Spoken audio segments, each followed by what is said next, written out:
நன்றி செலுத்துகிறோம். ஆவியானவரே நன்றி செலுத்துகிறோம். கர்த்தாவே, இந்த நாளிலும் ஆண்டவரை உபவாச ஜெபத்திலே ஆண்டவரை கலந்து கொள்ள அப்பா எங்களுக்கு இந்த ஸ்லாக்கியத்தை கொடுத்ததுக்காக நன்றி செலுத்துகிறோம். கர்த்தாவே, தகுதியற்ற எங்களை தகுதிப்படுத்தின தேவனே எமக்கு நன்றி ஆண்டவரே. ஒண்ணுமில்லாத எங்களை ஆண்டவரே அப்பா உடைய கரங்களிலே ஏந்தி தாங்கி வழிநடத்தி இம்மட்டும் எங்களை அரவணைப்போடு பாதுகாத்துக் கொண்டிருக்கிற தேவனுக்கு துதிக்கான மகிமையாகவும் செலுத்துகிறோம். இந்த நாளிலும் ஆண்டவரே உடைய பிள்ளைகள் ஆண்டவரே ஒரு எதிர்பார்ப்போடு வந்திருக்கிறார்கள் ஆண்டவரே. இந்த உபவாசத்தின் மூலமாக ஒரு அற்புதத்தை காண ஆண்டவரே அப்பா அவர்களுடைய இருதயத்திலே இருக்கிற அந்த வாஞ்சையை நீர் கண்ணோக்கி பார்க்கும்படியாக நான் தாழ்மையோடு ஒப்பு கொடுத்து ஜெபிக்கிறேன். நீர் கொடுக்கக்கூடிய இந்த நாளில் உள்ள மன்னாவையும் உடைய பரிசுத்த கரங்களிலே ஒப்பு கொடுக்கிறேன். நீர் வெளிப்படும்படியாக நான் தாழ்மையோடு கேட்டுக்கொள்கிறேன் ஆண்டவரே. இந்த வார்த்தை மூலமாக அவர்களுக்கு ஆண்டவரே ஒரு பிரயோஜனமுள்ளமான வார்த்தையாக செல்ல வேண்டும் அப்பா. அது அவர்கள் ஆண்டவரே அப்பா பிரயோஜனமுள்ள பாத்திரமா இந்த உலகத்துக்கு அவர்கள் திகழ வேண்டும். எங்களை தாழ்த்தி ஒப்பு கொடுக்கிறோம். நீ பெருகவும் நாங்கள் சிறுகவும் துதிக்க மகிமையாகவும் உமக்கு இயேசு கிறிஸ்துவின் நாமத்திலே ஜெபத்தை எடுக்கிறோம் நல்ல ஜீவனுள்ள பிதாவே. ஆமென், ஆமென், ஆமென். எல்லாரும் நல்லா இருக்கீங்களா? ஆமென். நல்லா இருக்கிறவங்கலாம் சத்தமிட்டு ஒரு ஹல்லேலூயா சொல்லுங்க. இன்னைக்கும் ஆண்டவருடைய வார்த்தை வெளிப்பட போகிறது. இன்னைக்குள்ள பிரசங்க தலைப்பு பரலோகம் எப்போது பதில் அளிக்கிறது? When heaven respond. பரலோகம் எப்பொழுது பதில் அளிக்கிறது? உபவாசமும் ஜெபமும் வெளிப்படுத்தும் வல்லமை. The power of fasting and prayer. அப்போ பாஸ்டர், மற்ற நாள்லாம் பரலோகத்திலிருந்து ரெஸ்பான்ஸ் வராதான்னு கேட்குறீங்களா? வரும், கண்டிப்பா வரும். ஆனா இது உறுதியாக வரும் என்று தான் நான் சொல்லுகிறேன். ஏனென்றால் உபவாசம் என்பது மாம்சத்திலிருந்து நம்மளுக்கு விடுதலை கொடுத்து ஆவிக்குள்ள நம்ம கடந்து செல்லுகிறோம். ஆமென். இன்னைக்குள்ள இந்த தலைப்புக்கு ஏற்றபடி சுவிசேஷம் மத்தேயு சுவிசேஷம் 17வது அதிகாரம் 21வது வசனம். The book of Matthew chapter 17 verse 21. படிக்க கேட்போம். இந்த ஜாதி பிசாசு ஜெபத்தினாலும் உபவாசத்தினாலுமே அன்றி மற்றெவ்விதத்தினாலும் புறப்பட்டு போகாது என்றார். ஜெபத்தினாலும் உபவாசத்தினாலும். நல்லா பாருங்க, சில காரியங்கள் வெறும் ஜெபமாக இருந்தால் மட்டும் பத்தாது பிரியமானவர்களே. உபவாசம் தேவைப்படுகிறது. இதை ஒட்டி சில வசனங்கள் நம்மளுக்கு அந்த பலத்தை கொடுக்கிறது. ஐசையா 58வது அதிகாரம் 6-12 நீங்க படிக்கிறத பாத்தீங்கன்னா, உபவாசம் என்பது கட்டுகளை உடைத்து சிறைப்பட்டவர்களுக்கு விடுதலை அளித்து சிதைந்த வாழ்க்கையை மீட்டுக் கொடுக்கிறது என்று சொல்லுகிறது. ஐசையா 58:6-12. அக்கிரமத்தின் கட்டுகளை அவிழ்க்கிறதும், ஆமென், நுகத்தடியின் பிணையல்களை நெகிழ்கிறதும், ஆமென், நெருக்கப்பட்டிருக்கிறவர்களை விடுதலையாக்கி விடுகிறதும், சகல நுகத்தடிகளையும் உடைத்து போடுகிறதும், பசியுள்ளவனுக்கு உன் ஆகாரத்தை பகிர்ந்து கொடுக்கிறதும், துரத்துண்ட சிறுமையானவர்களை வீட்டிலே சேர்த்துக் கொள்கிறதும், வஸ்திரம் இல்லாதவனை கண்டால் அவனுக்கு வஸ்திரம் கொடுக்கிறதும், உன் மாம்சமானவனுக்கு உன்னை ஒழிக்காமல் இருக்கிறதும் அல்லவோ எனக்கு உகந்த உபவாசம். ஆமென்.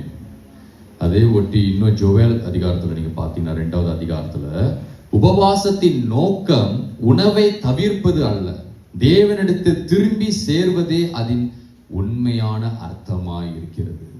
நிறைய பேர் என்ன யோசிக்கிறாங்கன்னா, உபவாசம் என்பது உணவை தவிர்க்கிறது, தவிர்ச்சிட்டு எல்லாருக்கிட்டையும் சொல்றது நான் இன்னைக்கு உபவாசிக்கிறேன், அதுதான் உபவாசம் என்று சொல்லுகிறார்கள்.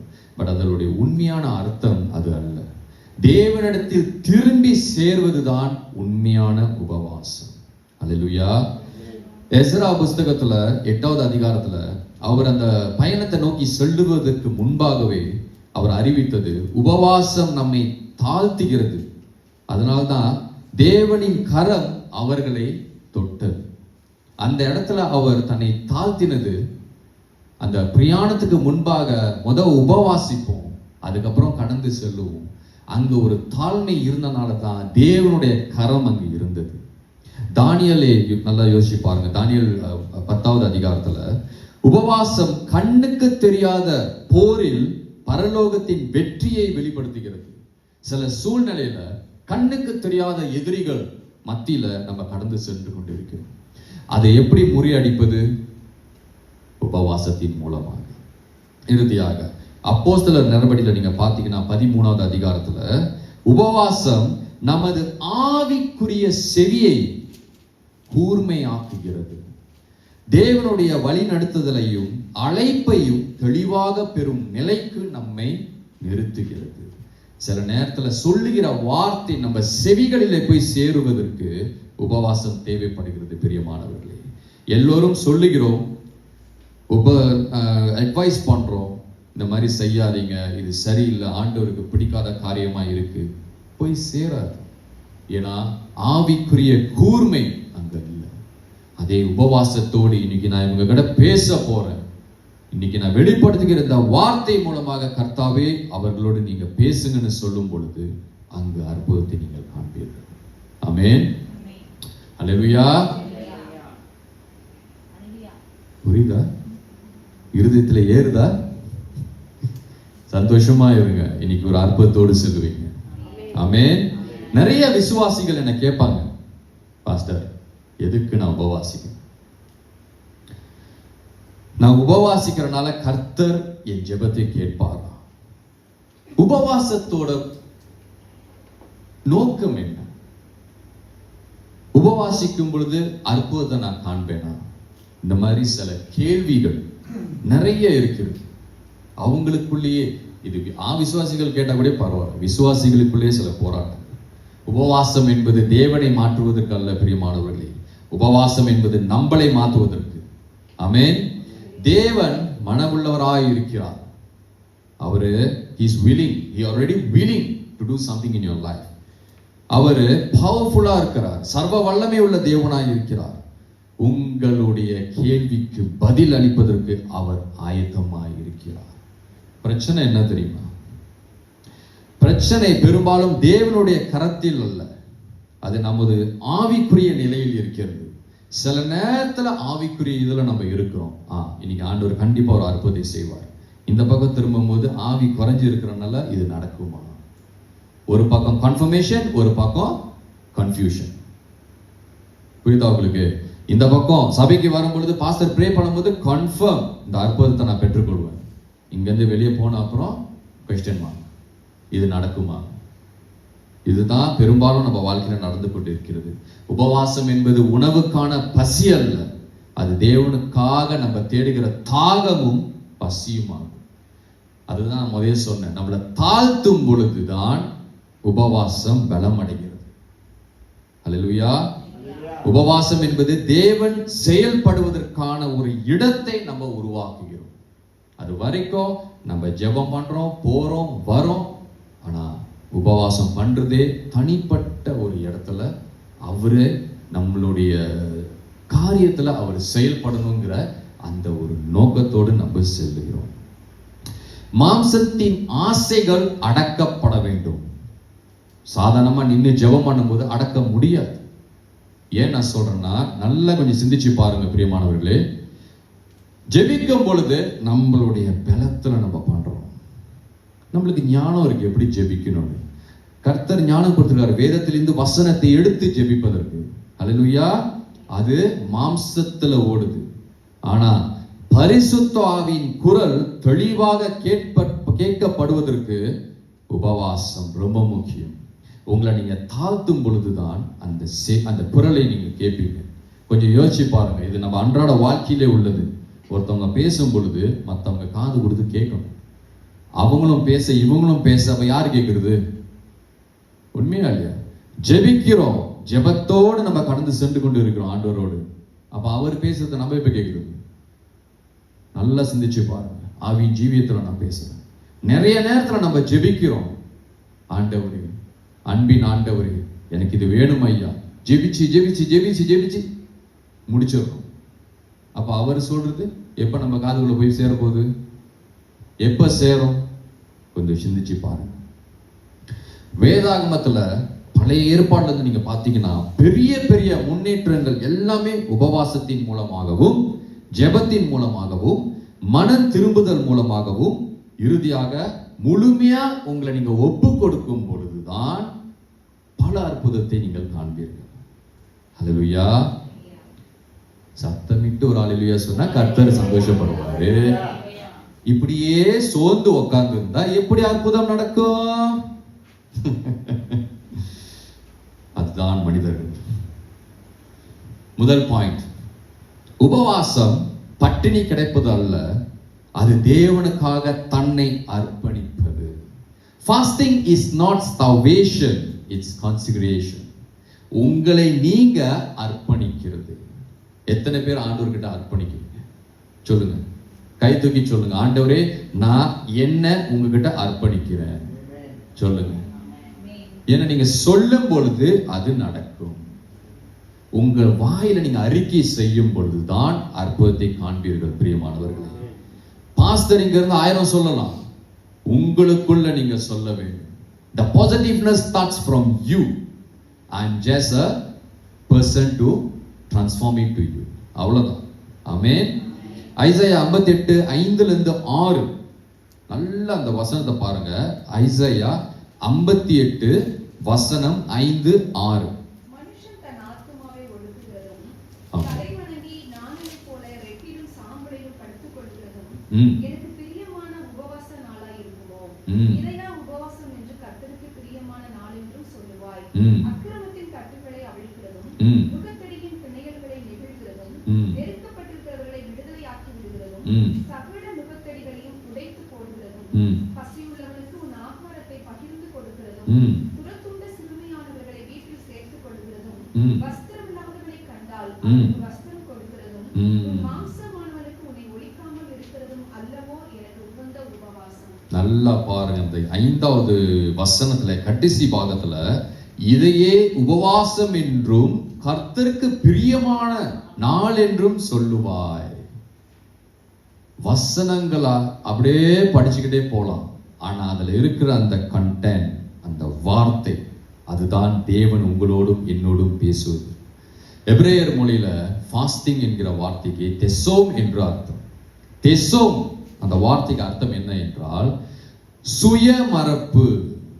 உங்களுடைய சுய காரியங்கள், சுய இச்சைகள், சுய வாழ்க்கையை அகற்றி போடுவது. அதற்கு பெயர்தான் தெசோம். தாழ்மை. உபவாசிக்கும் பொழுது தாழ்மை. அந்த தாழ்மை என்கிற அந்த உணர்வே எபிரேயர் மொழியிலிருந்து தான் ஆரம்பிக்கிறது. ஒப்பு கொடுத்தவர். தெசோம் ஒப்பு கொடுக்கிறது. உபவாசிக்கும் பொழுது கர்த்தரிடம் நீங்க ஒப்பு கொடுக்கிறது. அதுதான் நான் முன்னாடியே சொன்னேன். இன்னைக்கு நான் ஃபாஸ்டிங்ல இருக்கேன் பாஸ்டர் அப்படின்னா நீங்க உங்க சுயத்திலிருந்து விடுதலையாகி மாம்ச ஆவிக்குள்ள ஆவியின் ஜீவியத்துக்குள்ள கடந்து சொல்றீங்க. 2வது உங்களை நீங்க தாழ்த்துறீங்க. 3வது கர்த்தரோடு நீங்க ஒப்பு கொடுக்குறீங்க. நல்லா புரிஞ்சுக்கொள்ளுங்க, இதுக்கு பெயர் தான் ஃபாஸ்டிங். எபிரேயர் மொழியில தெசோ. இப்ப நான் ஒண்ணு கேட்கிறேன், இன்னைக்கு நீங்க ஃபாஸ்டிங்ல இருக்கீங்க நிறைய பேர். எத்தனை பேரு உங்க கணவன், பிள்ளைகள், தாய், தகப்பன், உற்றார் உறவினர்கள் எல்லோரிடமும் சொல்லிட்டீங்கன்னா இன்னைக்கு ஃபாஸ்டிங்ல இருக்கேன்? கை தூக்குங்க. சிரிச்சீங்கன்னா உண்மைன்னு அர்த்தம், சிரிக்கலன்னா சீரியஸா இருக்கீங்கன்னு அர்த்தம். பரவாயில்ல, எல்லாம் ஆவியின் ஜீவியத்துல தான் இருக்கீங்க. இது ஒரு போராட்டத்தின் மத்தியில கடந்து போய்கிட்டு இருக்கும். நிறைய பேர் தப்பா எடுத்துக்க கூடாது, சிஸ்டர்லாம் தப்பா எடுத்துக்காதீங்க. ஏன்னா நிறைய அங்கிருந்து தான் நம்மளுக்கு அந்த சோ கால் வெளிப்பாடு வருது. இந்த மாதிரி பாஸ்டர் நான் இன்னைக்கு ஃபாஸ்டிங்ல இருக்கேன், இன்னைக்கு நான் இதை குறிச்சு ஃபாஸ்டிங்ல இருக்கேன், எனக்காக ஜெபம் பண்ணிக்கோங்க. ஆண்கள் அந்த மாதிரிலாம் சொல்ல மாட்டாங்க, ஏன்னா முழு நேரம் அவங்க ஃபாஸ்டிங்ல இருக்க மாட்டாங்க. அதுதான் உண்மை. வேலை அங்கங்க போய்கிட்டு. பட் லேடிஸ் டைம் இருக்கு, ஃபாஸ்டிங்ல இருக்காங்க. ஃபாஸ்டிங்ல இருக்கிறது தப்பு இல்லை. ரேடியோ மாதிரி நம்ம இருக்கக்கூடாது. ரேடியோனா என்ன? நடக்கிற காரியங்கள், விபத்துக்கள் எல்லாமே அப் டு டேட் இன்ஃபர்மேஷன் வந்துகிட்டு இருக்கு. இந்த இன்ஃபர்மேஷன் உங்களுக்கும் கருத்துக்கும் உள்ளது. ஆமென். சிலவங்க வாயால சொல்லுவாங்க, சிலவங்க செயல்லே காட்டுவாங்க. பார்த்துருக்கீங்களா? ரொம்ப சரியா இருக்கு பாஸ்டர், நேத்துல இருந்து ஃபாஸ்டிங்ல இருக்கு. உங்க முகத்திலேயே தெரியுது நீங்க ஃபாஸ்டிங் துக்க இதுல இருக்கீங்க. கர்த்தருக்கு அது பிரியம் இல்லாத காரியம். ஏன்னா அவர் தெளிவா சொல்றாரு, உபவாசம் என்பது உனக்கும் எனக்கும் உரியது, ஊர் உலகத்துக்கு தெரிவதல்ல. ஆமென். நல்லா புரிஞ்சு கொள்ளுங்க. உபவாசிக்கிறது வெறும் உணவை மட்டும் தவிர்க்கிறது அல்ல, நம்மளுடைய இருதயத்தை தாழ்மைப்படுத்துவது, பாவத்திலிருந்து மன்னிப்பு கேட்டு மனம் திருந்துவது, கர்த்தருடைய முகத்தை தேடுவது, கர்த்தருடைய சித்தத்துக்கு நம்மளுடைய பாதையை மறுபடியும் என் வாழ்க்கையில உங்க சித்தம் எதுவோ அது நடக்கட்டும்னு நம்ம தேடுறது. நிறைய பேர் சாப்பாட்டு நிப்பாட்டிடுறாங்க, அதுக்கு பேர் தான் ஃபாஸ்டிங்னு சொல்றாங்க. நான் உங்ககிட்ட சொல்றேன், சாப்பாடை நிப்பாட்டுறது முக்கியம் இல்லை, கர்த்தரை தேடுவது தான் முக்கியம். இது என்ன டயட்டிங் ப்ரோக்ராமா? சாப்பாடை நான் நிப்பாட்டிட்டேன், நான் டயட்ல இருக்கேன்னு சொல்றது. No, it's pure fasting. உங்களை நீங்க உங்க சுயத்திலிருந்து விடுதலை கொடுத்து உங்களை தாழ்த்தி கர்த்தரோடு நீங்க ஒப்பு கொடுக்கிற ஒரு காரியமாக இருக்கிறது. அப்படி செய்யும் பொழுதுதான் பிரியமானவர்களே, கர்த்தரோடு நீங்கள் ஒரு கான்சிகரேஷனுக்குள்ள போறீங்க, உங்களை நீங்க கர்த்தரோடு அர்ப்பணிக்கிறீங்க. ஹல்லேலூயா. புரிஞ்சவங்களாம் ஒரு ஹல்லேலூயா சொல்லுங்க. நினிவா பட்டணத்துல இது ஒரு பெரிய சாட்சியா இருக்கு பிரியமானவர்களே. ஜோனாங்கிறவரு நியாய தீர்ப்பை அறிவித்த போது ராஜாக்கள் உபவாசித்தார்கள், ஜனங்கள் உபவாசித்தார்கள். இதுல நல்ல ஒரு விஷயம் என்னன்னா, மிருகங்களும் அதுல சேர்க்கப்பட்டுச்சு. அதனுடைய முடிவு என்ன? தேவன் நியாய தீர்ப்பை நிறுத்தி வைத்தார். ஆமென்.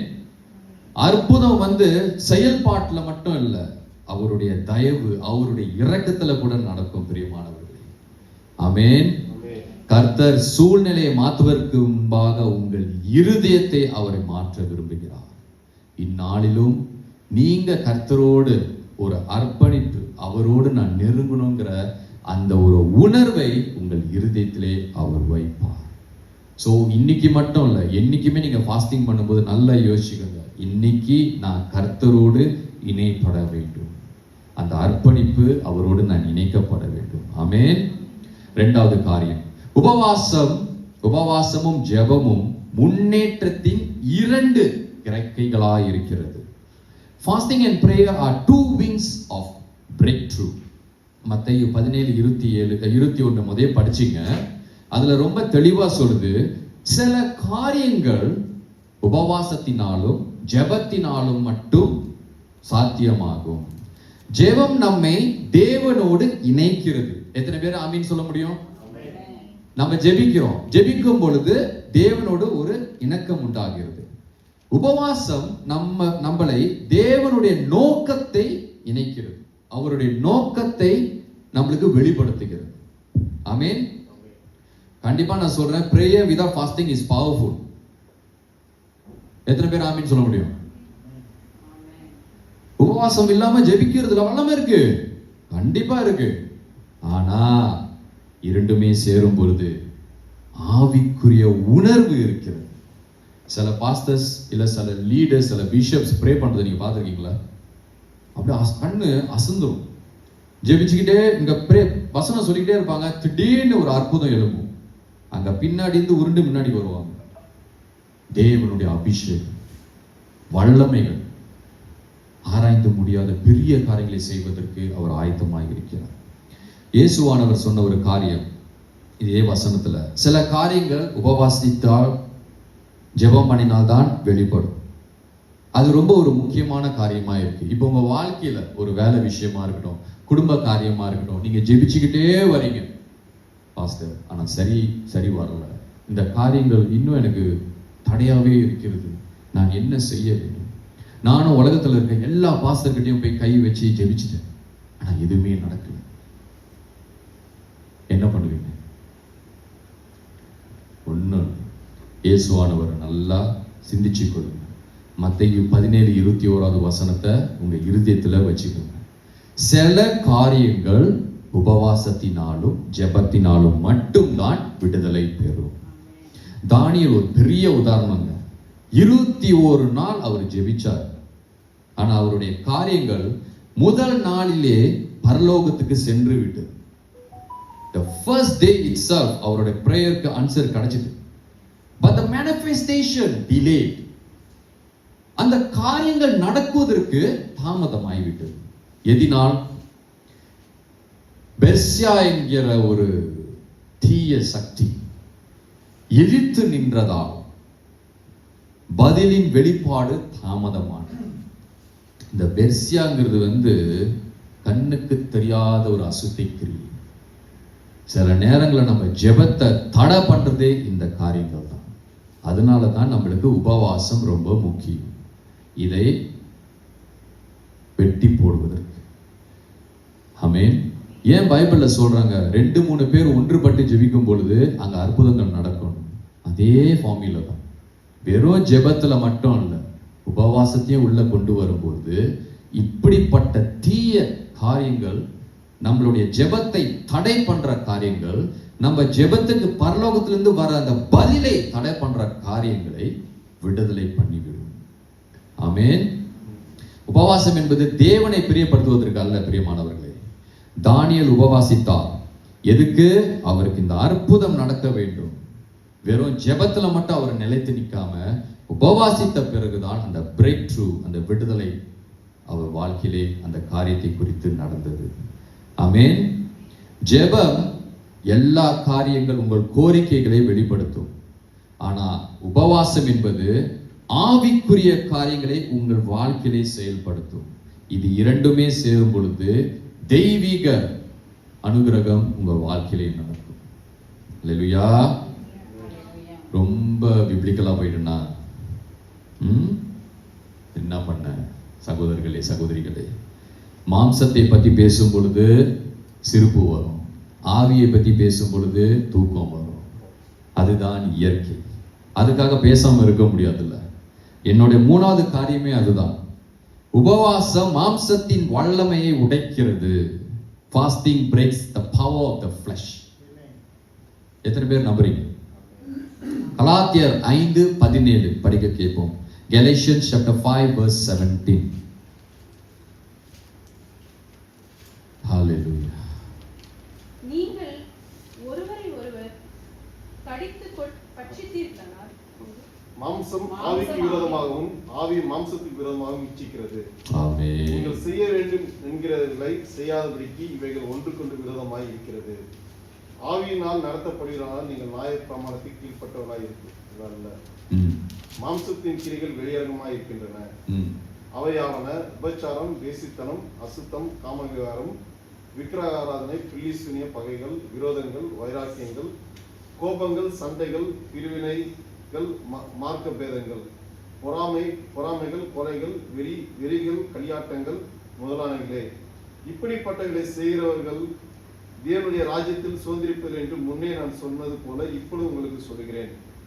ஆவின் கனியோ அன்பு, சந்தோஷம், சமாதானம், நீடிய பொறுமை, தயவு, நற்குணம், விசுவாசம், சாந்தம், இச்சையடக்கம். இப்படிப்பட்டவர்களுக்கு விரோதமான பிரமாணம் ஒன்றும் இல்லை. ஆமென். 17ஓட படிப்பா இருந்துச்சு, அவர் 23 வரைக்கும் படிச்சிட்டாரு. கர்த்தருக்கு ஸ்தோத்திரம்.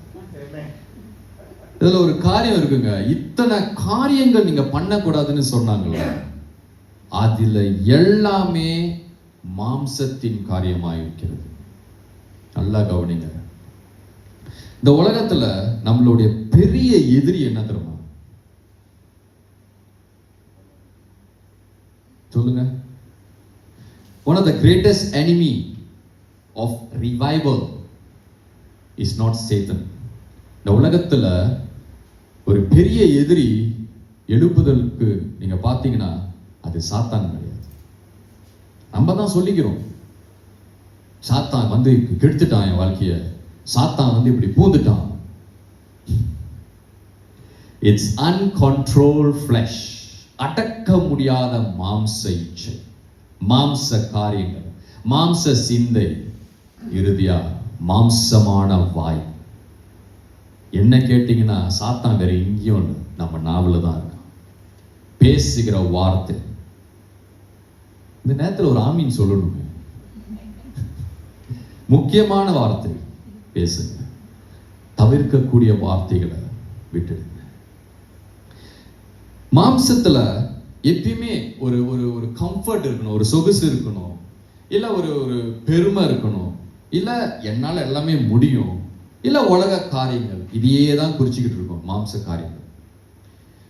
இதை ஒடுப்பதற்கு தான் உபவாசம் ரொம்ப முக்கியம். இயேசுவானவர் 40 நாள் வனாந்தரத்திலே உபவாசித்தார். அந்த 40 நாள் உபவாசித்து வனாந்தரத்தில் நடந்து போனார். நடந்து போகும் பொழுதே சாத்தானுடைய அட்டாக் வந்துட்டான் நம்மளுக்கு அந்த உபத்திரத்தை கொடுக்கிறதுக்கு. அந்த உபத்திரத்தை அவர் எப்படி மேற்கொண்டு வந்தார்? அவர் சொந்த பலத்திலையா? சொல்லுங்க. ஆல்ரெடி அந்த உபவாசித்து அவருடைய ஆவி அவர் ஆயத்தப்படுத்தி விட்டார். He already prepared in the spirit. அவருடைய ஆவி பலனடைந்து விட்டது. இதுக்கு மேல உலக காரியமா இருக்கட்டும், இல்ல பக்கத்து வீட்டுக்காரர்களா இருக்கட்டும், இல்ல சொந்தமே இருக்கட்டும், என்ன பண்ணாலும் எதுவுமே அவரை தொட முடியல. அவருடைய வெளி தோற்றத்தை மட்டும் அவர் ஆயத்தப்படுத்தல, அவருடைய ஆவியும் அவர் பலப்படுத்தி இருக்கிறார். இதை தான் நம்ம ரொம்ப கூர்ந்து பார்க்க வேண்டும். நிறைய பேர் வெளி தோற்றத்துல பலமா இருக்கும், outwardly we are very strong. சொல்லுங்க, பார்த்திருக்கீங்களா? ஆண்டவர் பக்கத்துல உட்கார்ந்து காஃபி குடிச்சலாம் சொல்லுவாங்க, பார்த்திருக்கீங்களா? I was having a cup of coffee with God. He was talking to me. நம்ம தமிழ்ல சொன்னா வாயிலே பந்தல் போடுறது. ஆனா உண்மையான அட்டாக் வரும் பொழுது, உண்மையான சீக்கு அடிக்கும் பொழுது நம்மளால ஸ்பிரிச்சுவல் ஐஸ்ல பார்க்க முடியும், ஆவிக்குரிய கண்கள்ல நம்மளால பார்க்க முடியும் இந்த மனிதன், இந்த மனுஷி ஆவிக்குரிய ஜீவித்துல இருக்காங்களா இல்லையா என்று. வாக்கிய ரொம்ப அனலைஸ் பண்ணி பார்க்கணும். இந்த உலகம் ரொம்ப டிசீஃபான உலகமா இருக்கு, ஏமாத்தக்கூடிய காரியங்கள் நிறைய இருக்கு. பக்கத்தில் உள்ளவங்களை பார்த்து பேசுறதுக்கே பயமா இருக்கு. என்ன ஸ்பிரிட்ல அவங்க இருக்காங்க, இல்ல அவங்க ஸ்பிரிட் நம்மளுக்கு வந்துருமா? ரொம்ப கேர்ஃபுல்லா இருக்கும். இதை நம்ம கடந்து போவதற்கு உபவாசம் ரொம்ப முக்கியம்.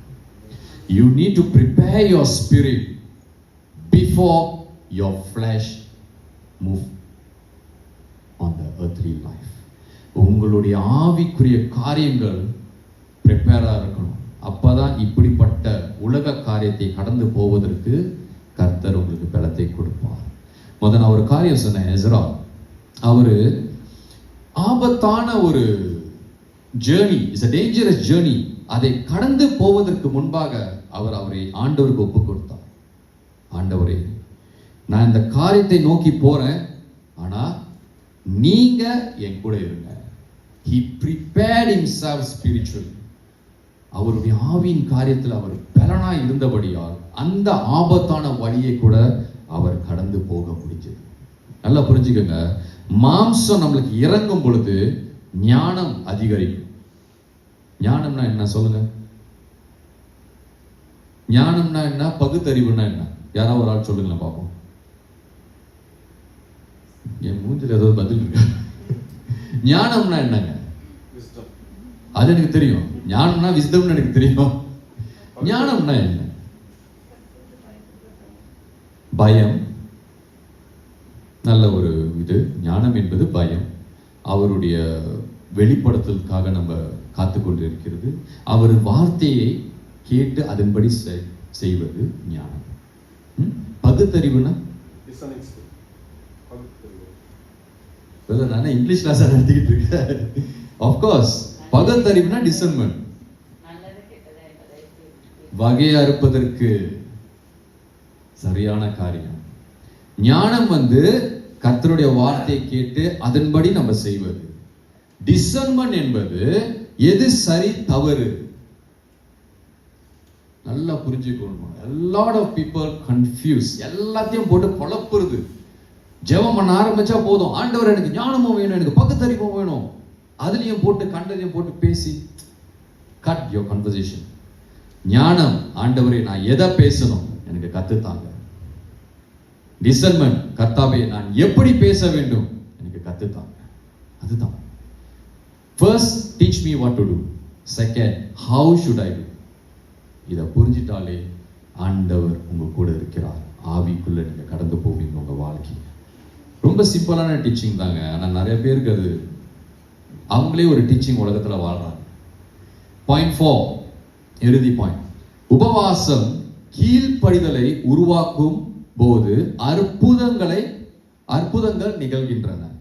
Miracles happen when fasting produce obedience. நல்லா பாருங்க, நீங்க உபவாசிக்கும் போது அற்புதம் நடக்கும் நான் சொல்லல.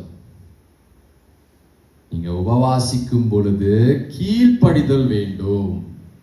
அல்லேலூயா. ஐசையா 58வது அதிகாரம் 8வது வசனம். Isaiah chapter 58 verse 8. அப்பொழுது விடியற்கால வெளுப்பை போல் உன் வெளிச்சம் எழும்பி உன் சுகவாழ்வு சீக்கிரத்தில் துளிர்த்து உன் நீதி உனக்கு முன்னாலே செல்லும், கர்த்தருடைய மகிமை உனக்கு பின்னாலே காக்கும். இந்த வசனம் இப்ப படிச்சீங்களா? இதுல கீ வார்த்தை ஒன்று இருக்கிறது. கீ வேர்ட் அப்பொழுது. தென் இங்கிலீஷ்ல சொன்னா தென், தமிழ்ல சொன்னா அப்பொழுது. ஆண்டவர் என்ன சொல்றாருன்னா, உண்மையான மனம் திரும்புதலுக்கு பிறகு, உண்மையான ஒப்பு கொடுத்தலுக்கு பிறகு, உண்மையான கீழ்ப்படிதலுக்கு பிறகு, அதுதான் அப்பொழுது. ஹல்லேலூயா. நம்ம வாழ்க்கையில இது ரொம்ப முக்கியமான காரியம். obedience. நான் ஃபாஸ்டிங் எடுத்தேன். எவ்ரி சாட்டர்டே சிஸ்டர் ஜோசபின் கூப்பிட்டாங்க 10 to 12 மணிக்கு ஃபாஸ்டிங் பிரேயர் இருக்குன்னு. அந்த நேரத்துல மட்டும் நான் ஃபாஸ்டிங் எடுத்து கண்டிப்பா உறுதிமொழியா நான் வந்துடுறேன். என்னுடைய ஜெபத்துக்கு கண்டிப்பா பதில் இருக்கு. அப்படியாங்க? அப்பனா அந்த கிரெடிட் அவங்கள தான் போய் சேரும். ஏன்னா அவங்க தானே வாஞ்சி, அவங்களுக்கு உங்க வாழ்க்கையில ஒரு மாற்றம் வரணும், அவங்க தானே அந்த தாகத்தோடு தேடுறாங்க, நம்ப இல்லையே. அதுவே நீங்க, ஆண்டவரே என்னை தாழ்த்தி ஒப்பு கொடுக்கிறேன், சிஸ்டர் கூப்பிடுறாங்களோ கூப்பிடலையோ, நான் இங்க வந்து அமர்ந்து இந்த ஃபாஸ்டிங் பிரேயர்ல நான் பங்கு எடுக்கும் பொழுது, அப்பா நீர் என் வாழ்க்கையிலே வெளிப்படும், அந்த அற்புதத்தை காண நான் ஆயத்தமாக இருக்கிறேன். அப்படி சொல்லும் பொழுதுதாங்க உங்களையே நீங்க அவர்கிட்ட ஒப்பிடனா ஒப்பு கொடுக்குறீங்க. கீழ்ப்படிதல் ரொம்ப முக்கியம் பிரியமானவர்களே. நம்ம பிள்ளைங்க மட்டும் நம்மளுக்கு கீழ்ப்படினோம்னு நம்ம நினைக்கிறோம். அப்ப ஆண்டவர் நினைக்க மாட்டாரா? சொல்லுங்க. நம்ம படிச்சவர் நினைக்க மாட்டாரா? நம்ம பிள்ளை ஏதாவது ஒண்ணு பேசிட்டா மட்டும் நம்மளுக்கு கோவம் வருது, நம்ம பேசவே மாட்டோமே. ஆண்டவர் என்ன சொல்லுவாரு? இந்த உலகத்துக்கு ஒண்ணு கொண்டு வந்து நீ வாயும் திறக்க மாட்ற, சரி வாயை திறந்து சொல்ற அந்த சகோதரி பேச்சையும் கேட்க மாட்ற. வாழ்க்கையை நல்லா சிந்திச்சு பார்க்கணும். நிறைய பேர் தேவனுடைய கரத்தை தேடுகிறார்கள். உபவாசம் என்பது தேவனுடைய முகத்தை தேட சொல்லுகிறது. இது பசிக்கோ இல்ல மாம்சத்துக்கோ உள்ள போராட்டம் அல்ல பிரியமானவர்களே. நம் வாழ்க்கையிலே ஒரு அற்புதத்தை காண்பதற்கான நாம் தேடுகிற அந்த தாகம். மனுஷங்கிட்ட போய் கேட்கிறோம், எனக்கு இந்த உதவி வேணும் அந்த உதவி வேணும்னு, அது நடக்க மாட்டேங்குது. குடும்பத்துல இருக்கிறவங்க கிட்ட போய் கேட்கிறோம், நடக்க மாட்டேங்குது. என்ன பண்ணணும்னு தெரியாம வறண்ட பூமியில கடந்து போய்கிட்டு இருக்கும் பொழுதுதான் ஆண்டவர் இலவசமா ஒரு காரியத்தை சொல்றார். என்னை தேடு மகனே, என்னை தேடு மகனே. அவருடைய பாதப்படியில வந்து அமர்ந்து ஜெபத்தோடும் உபவாசத்தோடும் நிற்கும் பொழுது தேவன் காட்டுகிற அந்த அற்புதம் வார்த்தையால் சொல்ல முடியாது பிரியமானவர்களே. ஹல்லேலூயா. மோசே 40 நாள் உபவாசித்தார். ஒரு பெரிய டிவைன் ரெவல்யூஷனை அவர் கண்டார். எஸ்தர் 3 நாள் உபவாசித்தார். ஒரு தேசமே மாற்றப்பட்டது. நெகேமியா உபவாசித்து ஜெபித்தார். ஜெருசலேம் மறுபடியும் கட்டப்பட்டது. இயேசு கிறிஸ்து 40 நாள் உபவாசித்தார். அவருடைய ஊழியத்திலும் அவர் செய்கிற அத்தனை காரியங்களிலும் பலம் உண்டாயிற்று. அப்போஸ்தலர் நடபடியில நீங்க பார்த்தீங்கன்னா அப்போஸ்தலர் திருச்சபைகள் உபவாசித்து ஜெபித்தார்கள். மிஷனரிஸும் நிறைய ஊழிய காரியங்களும் ஆசீர்வதிக்கப்பட்டது. இப்ப நான் உங்களை கேட்கிறேன், when will we see miracle? எப்போ நம்ம அற்புதத்தை காண்போம்? யோவேல் 2:13.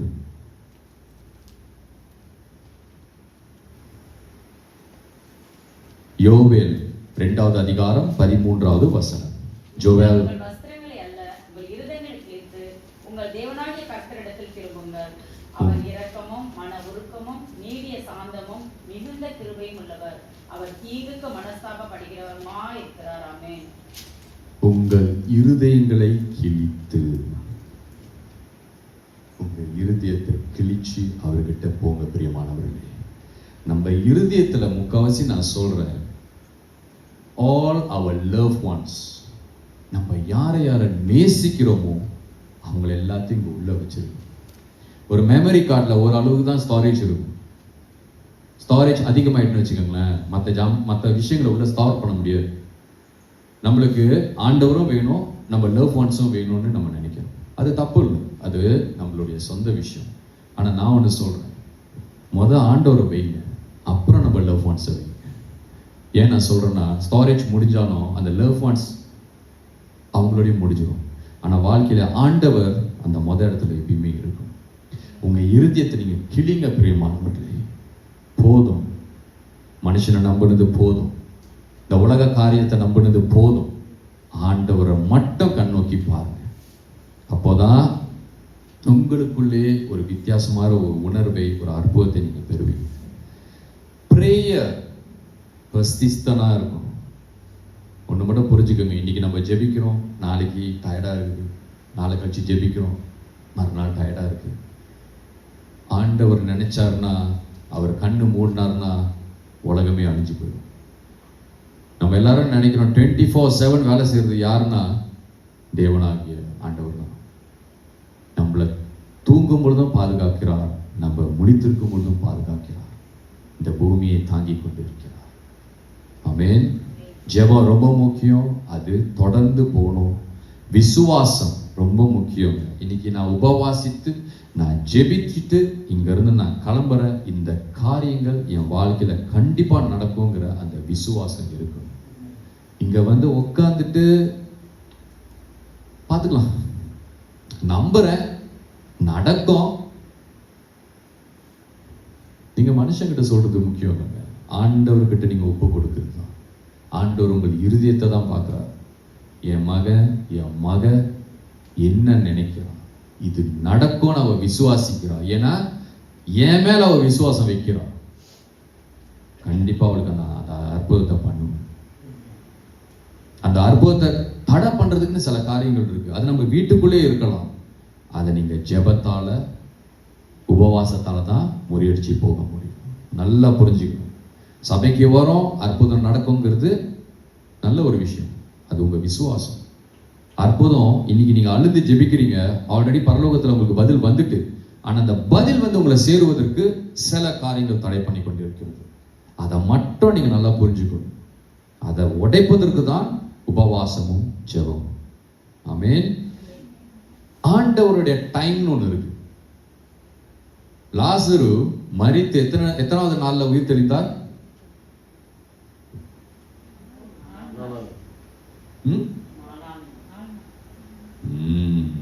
இப்ப நேரம் கட்சி வருது. சில காரியங்கள் ஆண்டவருடைய சித்தத்தின்படி, அவருடைய டைம் படி நடக்கும். ஆமென். நம்ம பிரயாசப்படுறதுல தப்பு இல்லை. நானும் நிறைய பிரயாசப்பட்டிருக்கேன். கொஞ்சம் டைம் எடுக்கும், எல்லாத்துலயுமே டைம் எடுக்கும். அடிக்கடி சொல்லுவேன், காடி வாங்குறது என்னுடைய ஒரு பேஷன். அது ரொம்ப யோசிப்பேன். இன்னைக்கு ஒரு காடி பார்த்தேன்னா அதை அப்படியே பார்த்துக்கிட்டே இருப்பேன். அந்த சைடு இந்த சைடு எங்க போனாலும் பார்த்துக்கிட்டே இருப்பேன். அது வாங்கணுங்கிறது என் மைண்ட். ஆண்டவர்கிட்ட ஜெபிப்பேன். சில காரியங்கள் ஓகே, போய் பார்ப்பேன், ஓகேயா இருக்கும், ஆனா மனசுக்கு சமாதானம் இருக்காது. 5 காடி மாத்திருக்கேன், 4 காடி மாத்திருக்கேன், சாரி. இந்த 4வது காடி தான் எனக்கு எந்த பிரச்சனையுமே இல்லை. பிரச்சனை இல்லைன்னா எனக்கு எந்த போராட்டமும் இல்லை, வாங்குறது இல்லை. கர்த்தருடைய டைம். சில காரியங்கள் ரொம்ப தடப்பட்டு டாக்குமெண்டேஷன் ப்ராப்ளம், அந்த ப்ராப்ளம், இந்த ப்ராப்ளம். நான் கூட யோசிப்பேன், ஆண்டவர் சித்தம் இல்லையா? இந்த வாகனம் மட்டும்தான் within 3 weeksலே கோயிங், எல்லாமே நல்லபடியா போச்சு. ஸோ கர்த்தருடைய டைம் இன்னொன்று இருக்கு. ஆமென். ஸோ பிரியமானவர்களே, உபவாசம் என்பது வெறும் உணவை மட்டும் தவிர்ப்பது அல்ல, நம்மளுடைய ஸ்பிரிச்சுவலிட்டியை ப்ரொவோக் பண்றது அல்ல, தேவனுடைய தயவை தேடுவது மட்டும் அல்ல.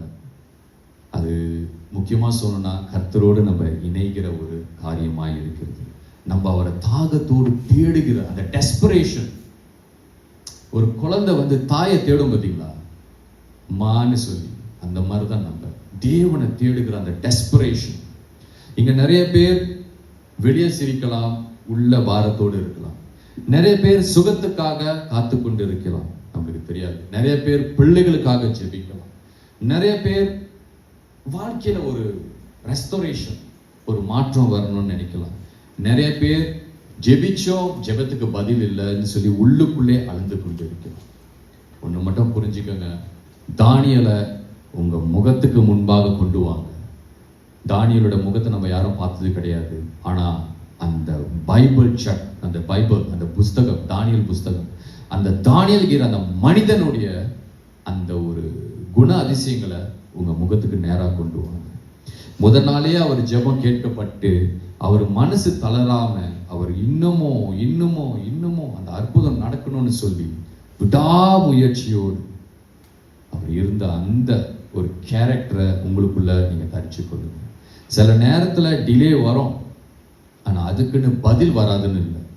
There will be a delay in your prayers, but the answer you will receive it. Amen. Hallelujah. தேவன் மோசேயின் ஜெபத்துக்கு பதில் அளித்தார், எஸ்தரின் ஜெபத்துக்கு பதில் அளித்தார், தானியேலின் ஜெபத்துக்கு பதில் அளித்தார். இன்று உங்கள் உள்ளத்திலே அவர் வாழ்ந்து கொண்டிருக்கிறார். ஒவ்வொருவருக்கும் நான் சொல்லுகிறேன், உங்கள் இருதயத்திலே நினைக்கிற காரியங்களை அவர் வாய்க்க செய்வார். நீங்கள் விசுவாசிப்பதில் தான் எல்லாமே இருக்கிறது பிரியமானவர்களே. இன்னைக்கு நம்ம இங்க வந்திருக்கோம், இந்த உபவாச ஜெபத்துல நம்மளுடைய கட்டுகள் உடைக்கப்படும். ஆமீன் சொல்லாமா? நம்ம இருதயம் சுகமடையும். ஆமீன் சொல்லாமா? நம்ம குடும்பங்கள் மறுபடியும் சேர்க்கப்படும், ஒற்றுமையா இருக்கும். ஆமீன் சொல்லாமா? அடிமைத்தனங்கள் நம்மளை விட்டு விலகும். ஒரு ஆமீன் சொல்லாமா? கதவுகள் திறக்கப்படும். ஆமீன் சொல்லாமா? சுகம் உங்கள் வாழ்க்கையிலே தண்ணீரை போல் பாய்ச்சப்படும். ஆமீன் சொல்லாமா? ஒரு ரிவைவல், ஒரு எழுப்புதல் இந்நாளிலே ஆரம்பிக்க போகிறது. ஆமீன் சொல்லாமா? உபவாசம் என்பது தேவன் நம்மோடு நெருங்குவது அல்ல பிரியமானவர்களே. Fasting is not God is coming close to us. Fasting is we are getting closer to Him. Hallelujah. அப்படி நம்ம அவரோடு நெருங்கும் அந்த ஒரு உணர்வை நம்ம அறியும் பொழுது பரலோகத்தின் பதில் உடனடியாக கிடைக்கப்படும். ஹல்லேலூயா. எத்தனை பேர் ஆண்டவரோடு நெருங்கி இருக்கீங்க? இல்ல இனிமேதான் நெருங்கணும் பாஸ்டர், வந்துட்டேன், பிஐ கொஞ்சம் ஜெயமா இருக்கு, கிளியர் ஆயிடும், வந்துருவேன். எத்தனை பேர் அப்படி யோசிக்கிறீங்க? சிலவங்க இருக்காங்க, என்ன நீங்க பேசினாலும் எந்த ஒரு இதுவும் அசையாது. ஆனா ஒரு உபத்திரம் வந்த அப்புறம் அவங்க தான் இங்க முன்னாடி வந்து நிற்பாங்க. ஏன்னா பேசுவதற்கு ஆள் இல்லை, அழுவதற்கு ஜனங்கள் இல்லை. அந்த ஒரு நிலைமை நம்மளுக்கு வரக்கூடாது. தேவன் சமூகத்துல நிற்கும் பொழுது அவர் நம்மளுக்கு காட்டின அந்த அன்பு என்னைக்குமே அவருக்கு we have to return it back to him. அது என்னுடைய தனிப்பட்ட ஒரு உணர்வு. இன்னைக்கு ஆண்டவர் நம்மளுக்கு ஒரு அற்புதம் செஞ்சாருன்னா உடனடியாக சத்தமிட்டு அவருக்கு, ஆண்டவரே நன்றி, ஆண்டவரே தேங்க்யூ லார்ட், அதை சொல்லணும். இன்னைக்கு ஒரு அற்புதம் நடக்க போகுது என் வாழ்க்கையில, எனக்கு தெரியுதா, எனக்கு அதை உணர முடியுதா, ஆண்டவரே நன்றி ஆண்டவரே. நடப்பதற்கு முன்பாகவே அறிக்கை செய்வது. அல்லேலூயா. இன்னைக்கு கண்டிப்பா நான் சொல்றேன், வந்த அனைத்து ஜனங்களையும் ஆண்டவர் ஆசீர்வதிப்பார். இங்க இருந்து செல்லும் பொழுது ஒரு வித்தியாசமான ஒரு உணர்வு. ஒரு இருளா நீங்க வந்திருப்பீங்க, ஒரு இருள் உங்களை சூழ்ந்து கொண்டு இருக்கும். இருள் எங்க சூழும்? இங்கதான் சூழும், தலையில. ஏன்னா இதுதான் கம்யூனிகேஷன், ஆல் கொலாபரேஷன் எல்லாமே இங்கதான் நடக்கும். இதை குழப்பி விட்டா ஹோல் சரீரமும் குழம்பி போயிடும். இந்த இருளை இயேசுவின் நாமத்துல ஆண்டவர் முற்றிலும் எடுத்து போட்டு அவருடைய ஒளியை உங்கள் மேல் பிரகாசிப்பார். அல்லேலூயா. அன்பு கூறுவோமா? அவருடைய சமூகத்துல எந்திரிச்சு நின்று அன்பு கூறுவோமா பிரியமானவர்களே? ஹல்லேலூயா, ஹல்லேலூயா. அன்பு கூறுவேன் இன்னும் அதிகமாய், ஆராதிப்பேன் இன்னும் ஆர்வமாய். கரங்களை தட்டி அன்பு கூறுவே இன்னும் அதிகமாய் ஆராதிப்பேன் இன்னும் ஆர்வமாய் உம்மை முழு உள்ளத்தோடு ஆராதிப்பேன் முழு பலத்தோடு அன்பு கூறுவே ஆராதனை ஆராதனை என் இயேசையா ஆராதனை ஆராதனை ஆராதனை ஆராதனை என் இயேசையா ஆராதனை ஆராதனை எபினேசரே எபினேசரே இதுவரையில் உதவி நீரே எபினேசரே எபினேசரே இதுவரையில் உதவி நீரே இதுவரையில் உதவி நீரே உம்மை மூடு உள்ளத்தோடு ஆராதிப்பேன் முழு பலத்தோடு அன்பு கூறுவே ஆராதனை ஆராதனை என் இயேசையா ஆராதனை ஆராதனை ஆராதனை ஆராதனை என் இயேசையா ஆராதனை ஆராதனை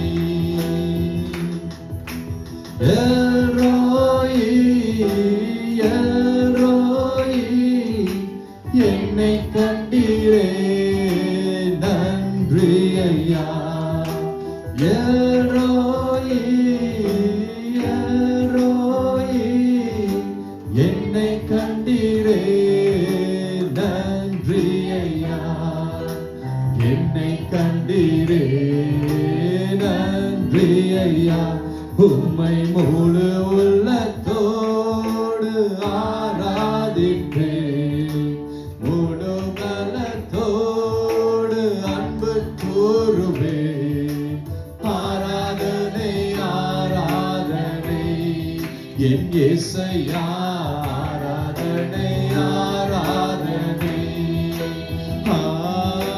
ஆராதனை ஆராதனை என் இயேசையா ஆராதனை ஆராதனை யெகோவா ரஃபா யெகோவா ரஃபா சுகம் தந்தீரே நன்றி ஐயா சொல்லுமா யெகோவா ரஃபா யெகோவா ரஃபா சுகம் தந்தீரே நன்றி ஐயா சுகம் தந்தீரே நன்றி ஐயா உம்மை முழு உள்ளத்தோடு ஆராதிப்பேன் முழு பலத்தோடு அன்பு கூறுவேன் ஆராதனை ஆராதனை என் இயேசையா ஆராதனை ஆராதனை ஆராதனை ஆராதனை என் இயேசையா ஆராதனை ஆராதனை அன்பு கூறுவே இன்னும் அதிகமாய்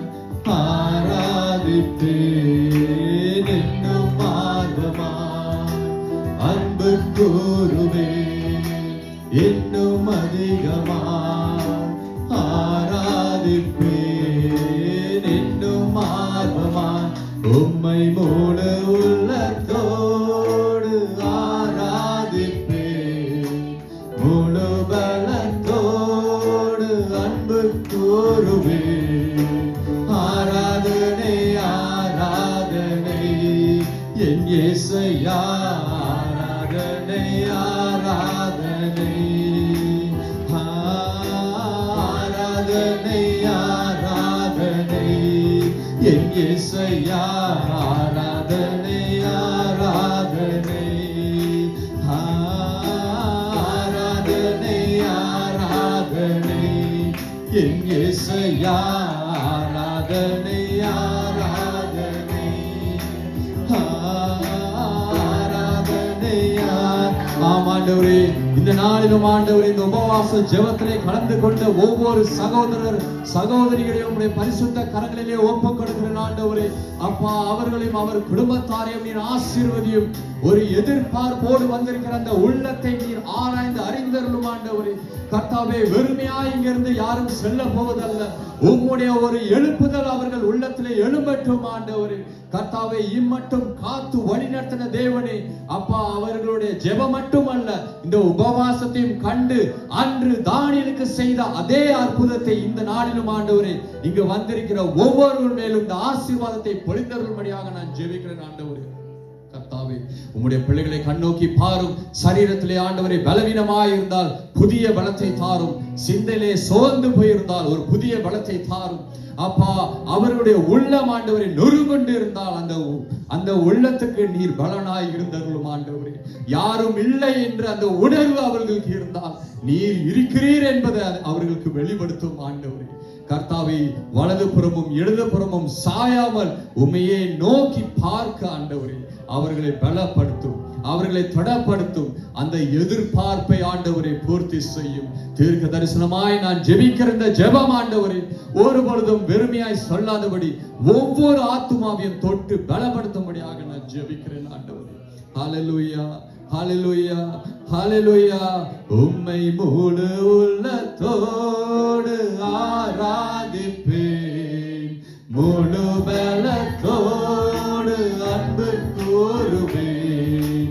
ஆராதனை ஆராதனை என் இயேசையா ஆராதனை ஆராதனை